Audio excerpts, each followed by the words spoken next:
Okay, so Hahnemann stated that all chronic diseases have their origin in one of the miasms. So therefore what we have to do is remove that miasm or remove that layer, and that person will feel better. Next slide.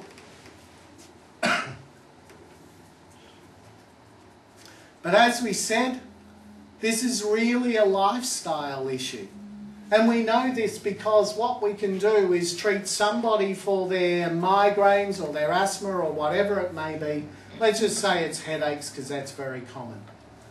Somebody gets headaches under periods of stress, or when they're tired, or they've lost sleep, or they've been, whatever. So we treat them for these headaches or migraines, and they feel fantastic. Then all of a sudden we get a call from this patient a month or 2 months, 3 months later, saying they're all coming back again. When you go through their lifestyle, 2 things have happened. One is that the energy of the remedy has burned itself out, and 2, that this person has undergone serious stress again. And this is why they're back. When you turn around and you say, well, why have the headaches returned right now? What's going on in your life? Work has just been ridiculous. The boss is saying that I have to have 1, 2, 3, 4 in by Friday. I can't do this. People are getting the sack. Or it could be an emotional thing. Who knows? The point is that when that person says X is coming back, go into their life story and you will see that this is a stress or exhausting time. It'll be a stressful or exhausting time. So all of chronic disease is linked to energy levels. This is not really surprising. Everyone's familiar, I hope, with the Homeopathic tablet and the as above, so below sort of stuff. Whatever your physical body does, your energetic body does too, because your energetic body comes before it. So the same principles of homeostasis that apply so rigidly to the physical body are being applied in the same way to the energetic body. And the same sort of rigidness or negative feedback system that we see in the physical body is occurring in the energetic body. Now, the physical body has hormones, blood sugar levels, gases, all these sort of things as its trigger.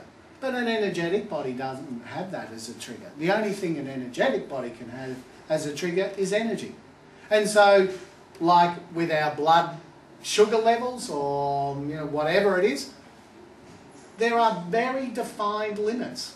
And when limits either rise above, hyper or hypo, then a response is triggered in. And it's the same with energy. If energy becomes erratic, like during stress because adrenaline is flying and heart's pumping and all this sort of stuff, if energy levels become erratic, then our energy body or our vital force kicks in and does what it has to do to balance it out. If it drops too low, then again it kicks in. Now, one of the main things that you're going to experience is signs and symptoms, because that's the change. That's the energetic body at work. Yeah. So we can say, really, that chronic disease is a result of stress and poor energy levels. By this, I'm not talking about any congenital or inherited disease, and I'm not talking about trauma. I'm talking about acquired disease over a lifetime, where, you're starting to hit your 40s or 50s and, the arthritis is setting in, or the migraines are becoming worse, or whatever the case may be, or you've just been diagnosed with something long-term and terrible. With every one of those people, what you will see is a history where you've almost never been well since. Or it'll be a series of events, one after the other, that are either stressful or energy draining. Now, at this point, it's important to point out that I'm going to just break away with a more conventional way of looking at chronic disease, in the sense that it does not have to have an emotional cause. You see, what we've got at the moment is this kind of we're bringing everything down to psychology. And so therefore there must be some emotional reason as to why you're upset with your life, your job, your relationship, which is you can't be feeling good about yourself, otherwise you wouldn't have this illness. In some cases that's true, but in a lot of cases that's in fact not true. There are two, if we accept as a truth what people tell us, instead of trying to maybe fit it into a paradigm of which will suit us better, what we hear from a number of patients is that, no, my job was okay, or I'm quite happy with my marriage, or, you know, you get this kind of okayness running through life. But they've still got this illness.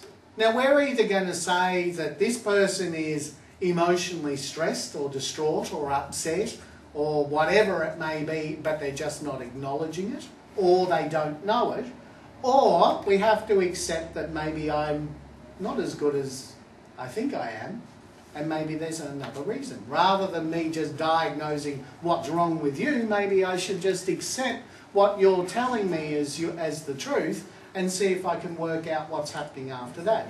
Because I'll tell you what, when I did that, I could see a lot of people that had either just been exhausted through childbirth, exhausted through overwork. There didn't have to be an emotional negativity to this. They didn't have to not like who they were or their relationship to have a chronic illness.